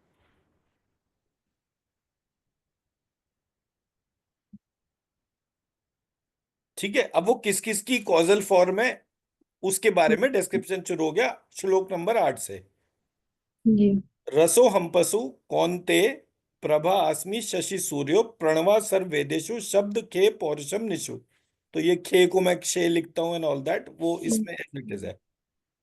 हे अर्जुन, मैं जल, अब 5 हम्म। एलिमेंट्स में भी जल, जी। जल में जो टेस्ट है हम्म। वो मैं स्वयं हूं। जी। अब जल जो है वो क्या है, 9 द्रव्यों में से एक द्रव्य है। टेस्ट क्या है, हम्म। उसकी कोर प्रॉपर्टी है। हम्म। उस कोर प्रॉपर्टी की कॉजल बॉडी कौन है? बोले जी, वो महाकाल हम्म। स्वयं है। जी। चंद्रमा और सूर्य में प्रकाश है। चंद्रमा और सूर्य जो है उसमें क्या रिलेशनशिप है? सूर्य प्रकाश उत्पन्न करता है हम्म। हम्म। और चंद्रमा उसको रिफ्लेक्ट करता है। तो जो प्रकाश की उत्पत्ति है और जो प्रकाश का रिफ्लेक्शन है, जिससे हम प्रकाश की पूरी फॉर्म को देख पाते हैं, उसकी भी हम्म। Causal body. हम्म। अब प्रकाश की कॉजल बॉडी क्या है? अग्नि। हम्म। अग्नि नहीं होगी तो प्रकाश भी नहीं हम्म। होगा ना। तो पहले जी। उसने बोला जल के बारे में, दूसरा बोला हम्म। अग्नि के बारे में। हम्म। ठीक है जी। जी। संपूर्ण वेदों में ओंकार हूं। अब ये यहां पर ओंकार नहीं है, ये है प्रणव। जो टर्म है हम्म। वो बेसिकली बीज मंत्र के लिए है। हम्म। ओंकार जो है ये बाद में किसी ने इसमें जुगाड़ से डाल दिया। मैं इसको अगर प्रणव को लक्ष्मी मान लूंगा तो इस मंत्र की एनर्जी चेंज हो जाएगी। तो जी। संपूर्ण वेदों में ओंकार हूं, ओंकार नहीं, अब मैं यहां पर लिख देता हूं श्री। हम्म। संपूर्ण वेदों में मैं श्री हूं। जी।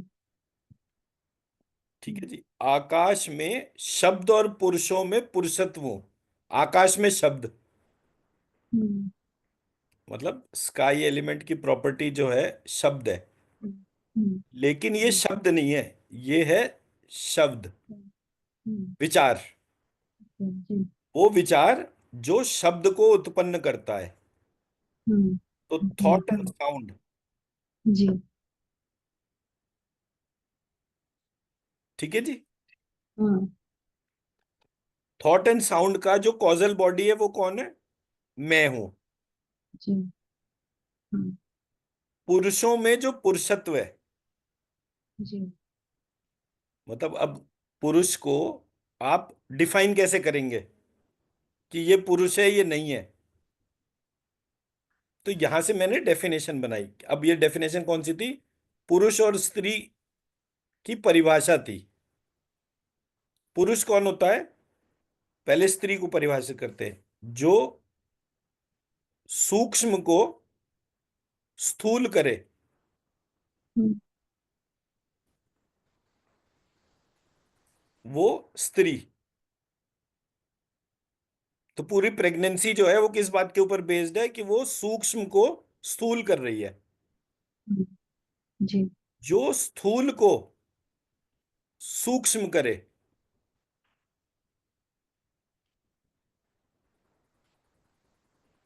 वो पुरुष। तो जो कॉजल बॉडी है इन दोनों की, हम्म, इन दोनों की कॉजल बॉडी की सूक्ष्म हम्म, और स्थूल कैसे डिफाइन होगा? हम्म, जी। भाई आप स्पर्म और बॉडी के बीच में डिफरेंट डिस्क्रिमिनेट कैसे कर पाएंगे? एग और पूरी बॉडी, तो आप कैसे उसको बोलोगे भाई ये एक स्पर्म हो गया, ये एक एग हो गया? इन दोनों के बाद जो जाइगोट है, उस जाइगोट से बॉडी बन रही है। ना अकेले स्पर्म से बन रही है, ना अकेले एग से बन रही है। बन तो हम्म, जाइगोट से रही है। वो कौन है हम्म, जो इसको होल्ड करता है? वो इन दोनों का कारण है। इसका भी हम्म, कारण और इसका भी कारण। हम्म, तो ये वाला इसका मीनिंग हो गया।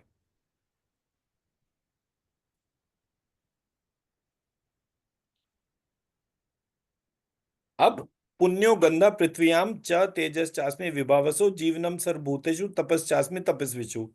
मैं पृथ्वी में पवित्र गंध हूं। अब इसको ऐसे ले लीजिए, स्काई,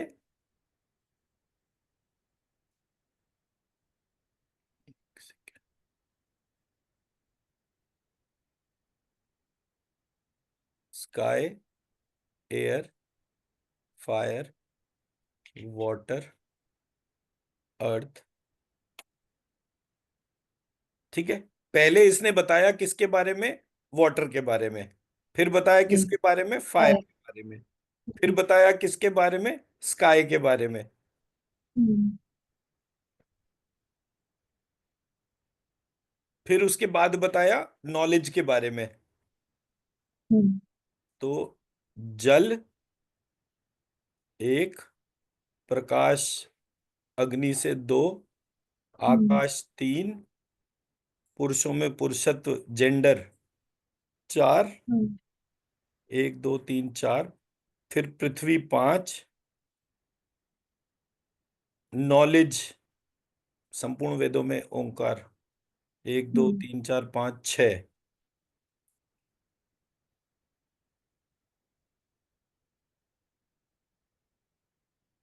गंध और अग्नि में तेज हूं तथा संपूर्ण। हाँ, गंध और अग्नि में तेज हूं मतलब ऑरा।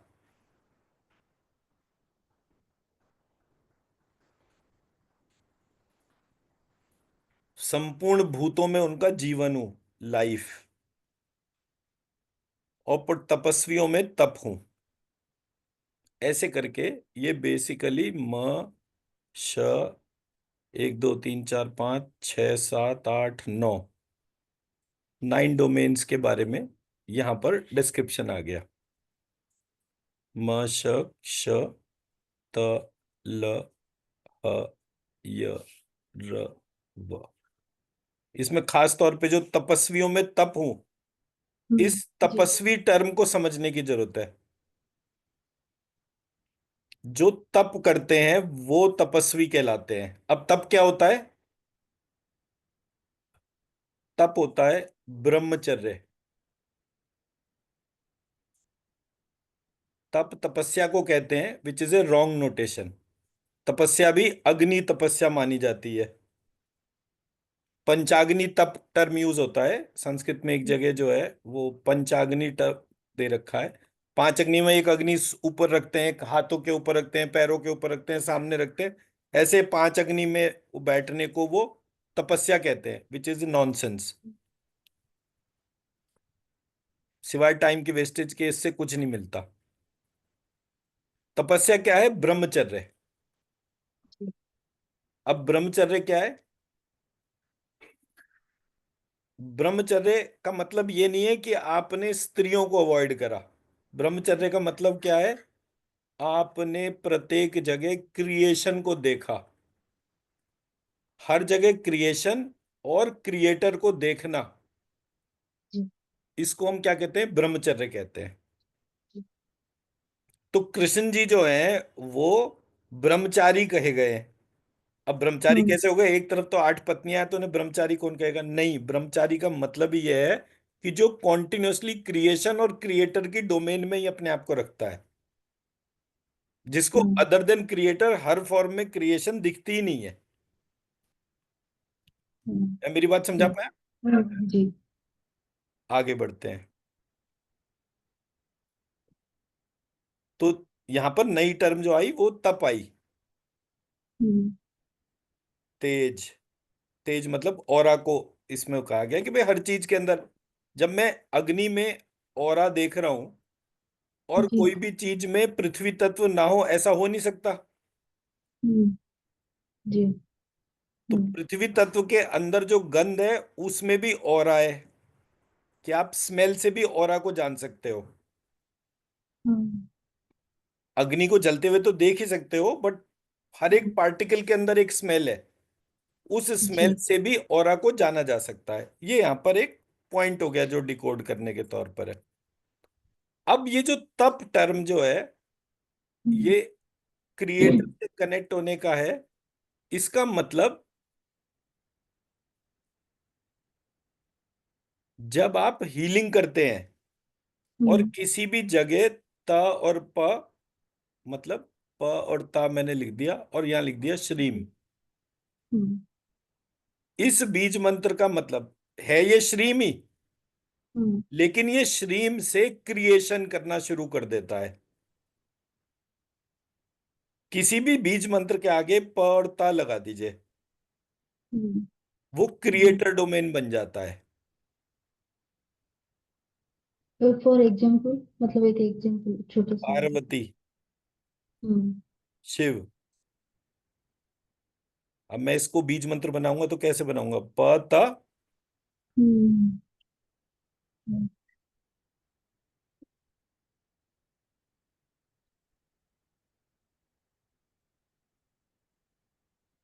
हम्म।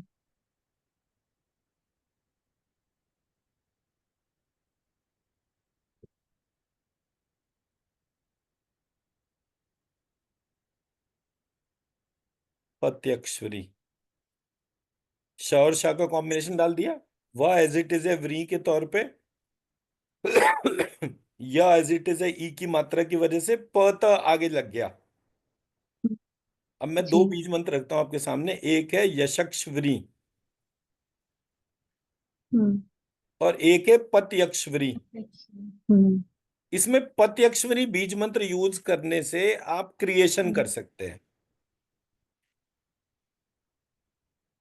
फॉर एग्जाम्पल, मतलब मुझे समझ, और एक थोड़ा डिटेल। कोई भी चीज जो प्रकट नहीं है हम्म। उसको प्रकट कर सकते हैं। फॉर एग्जाम्पल हमने बोला कि ये जो युद्ध हो रहा है, युद्ध में हम्म। सारे चक्रास में महालक्ष्मी, महासरस्वती, महाकाली, ऐसे करके ये शक्तियां जागृत हो जाए। हम्म। तो हर जगह शक्तियां थी, वो जागृत हो हम्म। गई। लेकिन हर एक शक्ति का जो बीज मंत्र है, मान लीजिए मैंने बीज मंत्र बनाया लक्ष्मी जी। और मैंने बीज मंत्र बनाया पत लक्ष्मी, हम्म। तो एक से मैं इन्वोकेशन कर रहा हूं, दूसरे से मैं इन्वोकेशन को क्रिएट करने के लिए कह रहा हूं। मेरे अंदर पौरुष हम्म। है ही नहीं, मुझे डर लगता है, मैं डरपोक हूं, कायर हूं। मेरे हम्म। भीतर पौरुष को जागृत करे, तो वो लक्ष्मी बीज मंत्र जो है पत लक्ष्मी बनते ही क्रिएशन शुरू कर देता है। हम्म। जी।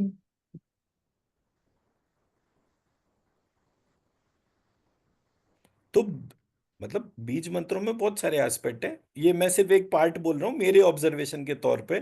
क्या क्या है मुझे उसका इतना ज्यादा नॉलेज नहीं होता, बट इतना विजिबल है कि जितनी बार हम्म। भी मैं क्रिएशन को देखूंगा, हम्म। क्रिएटर को देखूंगा, हम्म, उतनी बार मेरे अंदर भी वो एबिलिटी आ जाएगी, इसलिए मैंने टर्म बोला प्रज्ञापति। हम्म, अब मैं प्रज्ञापति और प्रजापति हम्म, इन दोनों टर्म को देखता हूं, तो मेरे पास क्या चीज आती है? प त, एज इट इज आ गया गिरी, हम्म, और ये बन गया प त क्य श्री।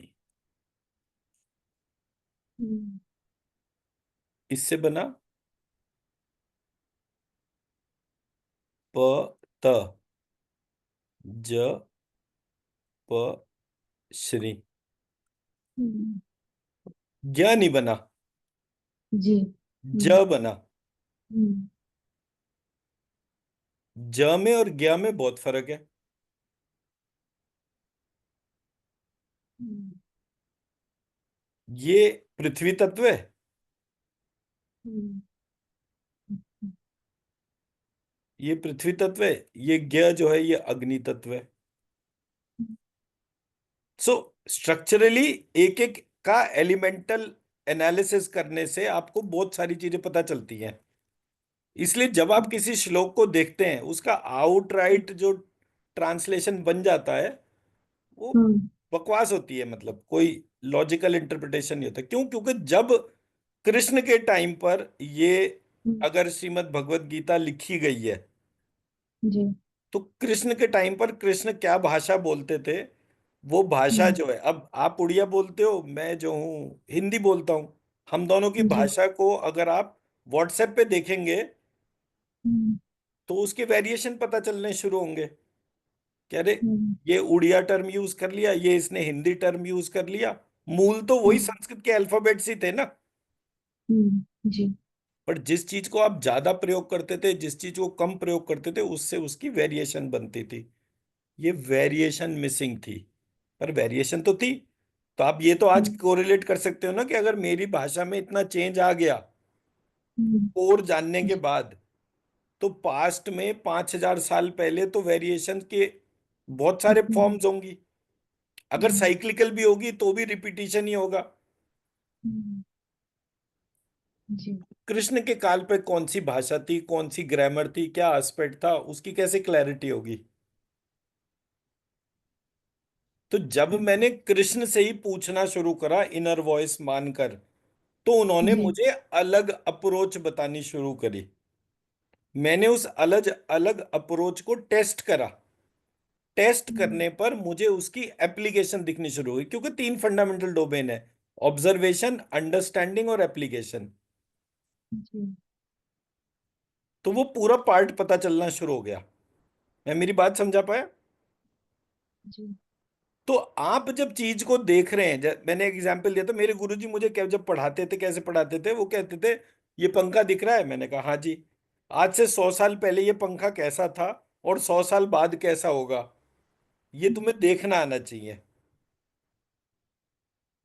चीज को देखकर उसका पूर्व रूप कैसा था और उसका पश्चात रूप कैसा हो सकता है, that you should be able to imagine and connect.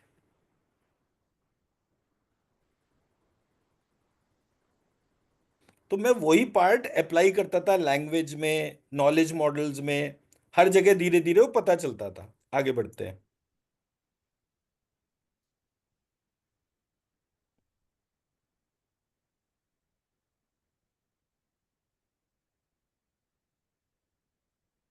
हाँ जी।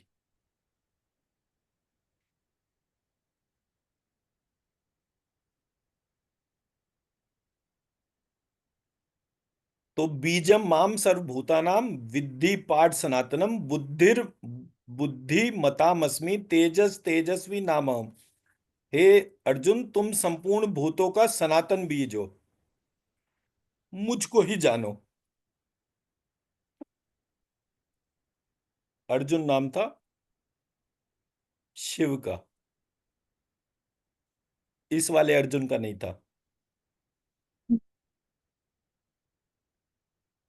कि हे अर्जुन, तुम संपूर्ण, मतलब बड़ा इंटरेस्टिंग सा पार्ट है, आप जब ये पढ़ेंगे ना, तो जी। कृष्ण अर्जुन को अलग अलग नामों से पुकार रहे हैं। कभी उसे कौनते बना देते हैं, कभी अर्जुन पुकारते हैं, कभी कुछ कभी कुछ। हर जगह उसका एक रेलेवेंट मीनिंग होता है। हम्म। कोई आपसे बात करे, देखो चिन्मय ही ऐसे होता है, समझ गए ना, चिन्नी, चुन्नू, ऐसे करके वेरिएशन बनाते गए। तो वो एक ही नाम था जिसमें वेरिएशन थे, बट यहाँ पे नाम ही अलग अलग है। अभी पहले वाले श्लोक में कौनते टर्म यूज हुआ था, इस हम्म। वाले टर्म में अर्जुन टर्म यूज हुआ। तो मैंने ध्यान से देखा तो मैंने कहा अर्जुन नाम शिव का था। तो वो कह रहे हैं हम्म। तुम संपूर्ण भूतों का सनातन बीज हो, शिव। शिव वीर्य स्वरूप हो गए। हम्म। तो वो कह रहे हैं कि तुम सबका सनातन कारण हो, मतलब तुम सबका कारण हो, लेकिन तुम्हारा कारण मैं हूं। हम्म। तो कृष्ण और शिव के बीच में यहां पर एक कोरिलेशन पता चलता है कि भाई कृष्ण और कृष्ण मतलब शिव और शिव की कॉजल बॉडी जो है वो उसके तौर हम्म। पर है। मैं बुद्धिमानों की बुद्धि और तपस्वियों का तेज हूं। हम्म। मतलब मेरे भीतर अगर बुद्धि है, बुद्धि क्या होती है, हम्म। गुण होता है। द्रव्य क्या है, आत्मा। हम्म। तो बुद्ध जहां भी बुद्धि की बात आती है, कोर में डोमेन में क्या गया, आत्मा गया, कॉजल बॉडी डिफाइन हो गई। हम्म। मैं बुद्धिमानों की बुद्धि, मतलब किसी के अंदर भी बुद्धि है, कम या ज्यादा, हम्म। उसका रीजन उस आत्मा को मानिए, कॉजल बॉडी। और जो हम्म। तपस्वी हैं, तपस्वी कौन है, जो ब्रह्मचर्य का पालन कर रहे हैं, हम्म। यानी हर जगह क्रिएटर और क्रिएशन क्रिएटिव फील्ड। डोमेन देख रहे हैं। हम्म। उनकी हम्म। जो ऑरा है, हम्म। तपस्वियों का तेज, उनकी जो ऑरा है, उसकी कॉजल हम्म। बॉडी भी किसको माननी है, आत्मा को। आत्मा यहां पर कौन है, परमात्मा। हम्म। मैं मेरी बात समझा पाया। जी। आगे बढ़ते हैं।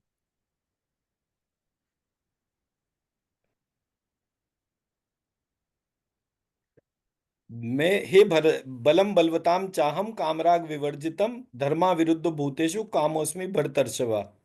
हे भरत श्रेष्ठ, अब यहां पर नाम क्या आ गया, भरत भरत। श्रेष्ठ। भरत नाम क्यों आया, ठीक है, ये ध्यान हम्म। रखिएगा। मतलब मैं जी। बलवानों का आसक्ति और कामनाओं से रहित बल। अब यहां से बल की परिभाषा दी गई, आसक्ति और कामना, इससे रहित बल। मतलब आपको जब भी अपनी प्योर फॉर्म को देखना है, आप जी। अपने भीतर के जो भी अफेक्शंस है हम्म। और जो भी आपकी डिजायर्स है, उससे अपने आप को अलग कर लीजिए। तो आपको आपका बल पता चलेगा।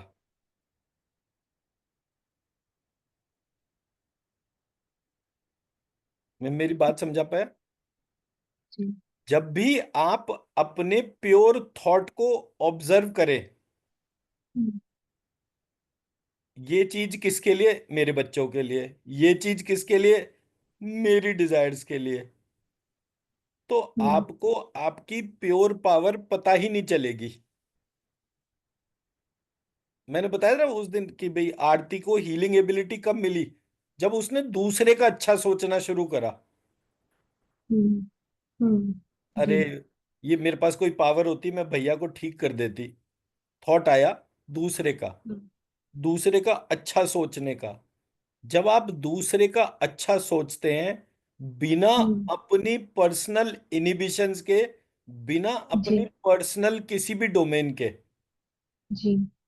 हम्म। मेरा व्यक्तिगत लाभ ना हो, हम्म। तो आपको आपका बल पता चलता है। आप क्या करने की कैपेबिलिटी रखते हो, ये आपको तब हम्म। पता चलता है।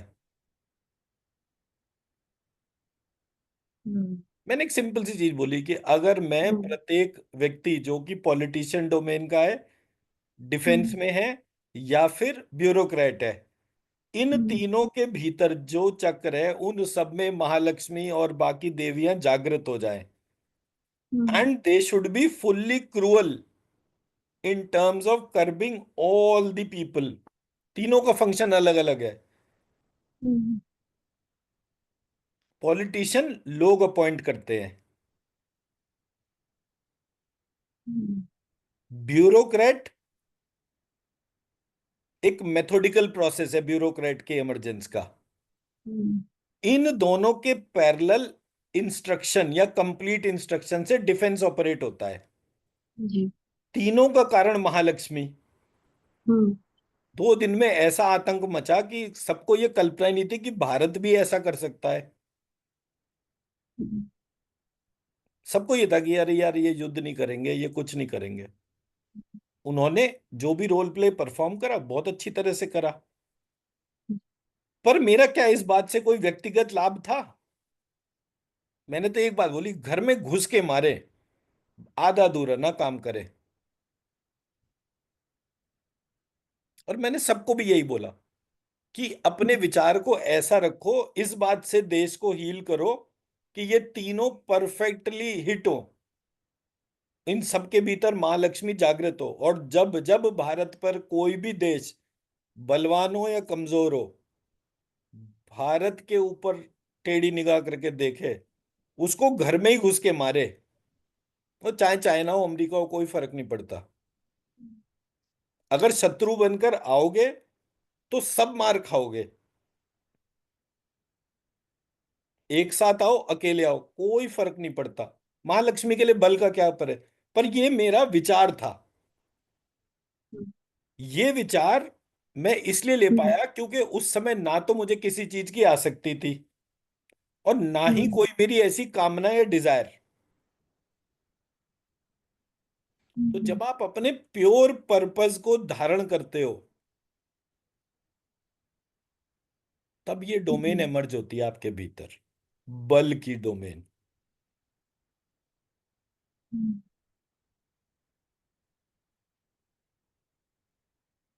मैं मेरी बात समझा पाया? मैंने आपको जी। रिक्वेस्ट करी आप आरती की हीलिंग कर दो, उसकी तबीयत ठीक नहीं हो रही, आपने हीलिंग करी। और मैंने बोला कि अब इसका बुखार जो है पिछले कुछ दिनों से मैंने देखा नहीं आया। आपने ना तो किसी प्रकार की कोई आसक्ति थी, ना ही कोई आपकी अपनी पर्सनल उसमें कोई डिजायर थी, जी। पर वो आपका बल था। और जो चीज आपका बल है वो आपको पता नहीं होता। उस बल को जब आप देखते हैं, कैसे देखते हैं? मैं बलवानों का आसक्ति और कामनाओं से रहित बल अर्थात सामर्थ्य हूं, और सब भूतों में धर्म के अनुकूल अर्थात शास्त्र के अनुकूल काम हूं। काम कहते हैं पर्पस को। हम्म। तो बल को जानना और हम्म। धर्म को जानना, धर्म होता है राइटफुल एक्शनेबल, जी। बल होती है पावर। तो जब मैं राइटफुल एक्शनेबल और पावर को जोड़ता हूं, हम्म। तब उसको मैं क्या कहता हूं? A perfect purpose. यही तो मेरा उद्देश्य है, यही तो मेरा लक्ष्य है। मैं मेरी बात समझा पा रहा हूं? जी। तो जब जब आप अपने अंदर ट्रांसफॉर्मेशंस को ऑब्जर्व करेंगे, आप अच्छा, मेरे को भगवान ने ब्राह्मण के घर में जन्म दिया है, मेरा काम है शिक्षा लेना और शिक्षा देना, शिक्षा लेना और शिक्षा देना किस प्रकार से, ताकि ऐसे समाज का निर्माण हो जो पूरी पृथ्वी को अपने बल से रक्षित कर सके। हम्म। तब ये ब्राह्मण का पर्पस होता। ब्राह्मण का पर्पस ना तो ट्यूशन लेना होता ना ट्यूशन देना होता, ऐसे समाज का निर्माण करना होता है जिसके अंदर बल और धर्म दोनों मौजूद हो। अब बल और धर्म दूसरे के अंदर पैदा करने के पहले आपको वो बल और धर्म अपने अंदर पैदा करना पड़ेगा। जी। और जब आप हम्म। उसको एक्सपीरियंस करना शुरू करेंगे, उसको बढ़ाना शुरू करेंगे, तब ये दूसरे में आप ट्रांसफर कर पाएंगे। तो पहले मैं अपने आप को जान रहा था, फिर अपने आप को हम्म। जानने के बाद मैंने दूसरे को बताया कि भाई जानते कैसे हैं, कौन कौन से पॉइंट्स होते हैं, कैसे कैसे देखना होता है। हम्म। जी। अब ये जो भी मैंने अभी ये 30 श्लोक हैं, 11 श्लोक बोल हम्म। चुका मैं। जी। पूरे प्रोसेस में अभी तक जितना भी हम्म। पार्ट आपने देखा, कहीं जी। कोई ऐसा पार्ट आया कि जो आपको मोक्ष की तरफ लेकर जा रहा हो?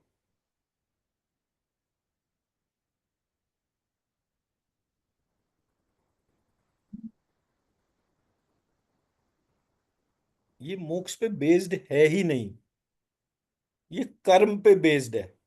आपके एक्शंस कितने पर्पसफुल होने चाहिए, आपके हम्म। अंदर कितनी फिनोमिनल पावर है। हम्म। मतलब मैं इसलिए जी। भी रुका क्योंकि 11 बज गए, 2 घंटे हो गए और अभी 10 ही श्लोक हुए हैं, तो टाइम अभी लगेगा। इसको जी। अभी करना है या कल करें? कल कर सकते हैं। ठीक है, परफेक्ट, कल करते हैं। कोई क्वेश्चन? हम्म। ये बहुत हम्म। इंटरेस्टिंग है, मुझे तो बड़ा मजा आता है। मतलब श्रीमद् भगवत गीता और दुर्गा सप्तशती दो हम्म। को देखता हूं तो बिल्कुल बेहतरीन। जी। चलिए जी। राइट। ठीक। Thank you, take care.